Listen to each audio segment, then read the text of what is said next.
Shalom, renungan kebenaran firman Tuhan hari ini terambil dalam kitab Bilangan pasal yang ke-34 ayat 1 sampai dengan ayat yang ke-29. Judul renungan hari ini, Menunggu Janji. Bacaan hari ini memberitahu kita batas-batas tanah yang Tuhan berikan kepada orang Israel. Mereka disuruh perlahan-lahan memiliki tanah dan mengusir orang lain darinya. Saat kita membaca sejarah Israel, kita akan melihat bahwa mereka tidak pernah menggenapi hal ini.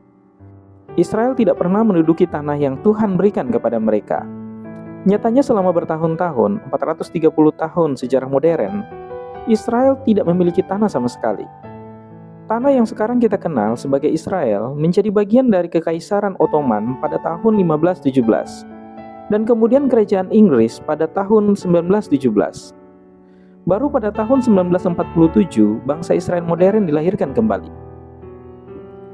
Pelajaran apa yang dapat kita pelajari dari sebuah janji yang masih belum terrealisasi sepenuhnya? Kesabaran terlintas dalam pikiran, tetapi masih banyak lagi. Israel adalah contoh bagi seluruh dunia. Mereka adalah umat pilihan Allah, karena Dia memilih agar mereka menjadi teladannya. Kita dapat melihat banyak pergumulan mereka dan mempelajari harga dosa dan harga iman. Ketika Israel memberontak dari Tuhan, mereka kehilangan tanah dan kekuasaan. Alkitab tidak pernah berusaha menyembunyikan fakta ini. Nyatanya, Tuhan menunjukkan bahwa berkali-kali pendudukan asing atas tanah perjanjian berasal dari dosa bangsa Israel dan pengabaian hukum Tuhan. Salah satu pelajaran terindah yang kita dapatkan dari mempelajari bangsa yang dikasihi Tuhan ini adalah kasih setia Tuhan.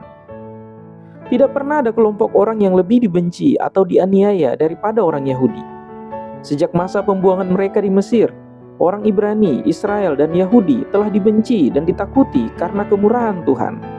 Mereka telah mengalami masa-masa kemakmuran dan masa-masa kehancuran total.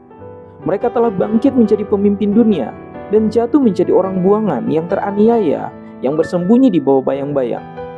Namun, mereka menunggu janji Tuhan. Mereka mengalami masa-masa kesetiaan yang ekstrim kepada Tuhan dan tahun-tahun pemberontakan. Namun, Tuhan tidak pernah menyerah pada mereka. Dia tidak pernah melupakan mereka.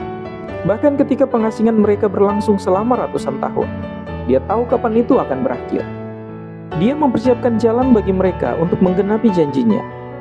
Jika kita meragukan kekuatan kasih Allah, kita hanya perlu mengingat orang Yahudi.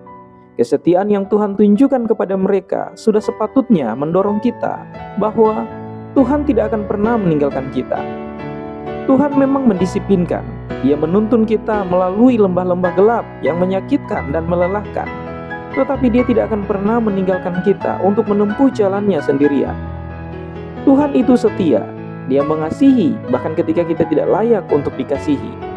Dia tidak akan meninggalkan kita saat kita melakukan perjalanan menuju janji komitmen kita. Kiranya Tuhan Yesus menolong dan memberkati kita semua.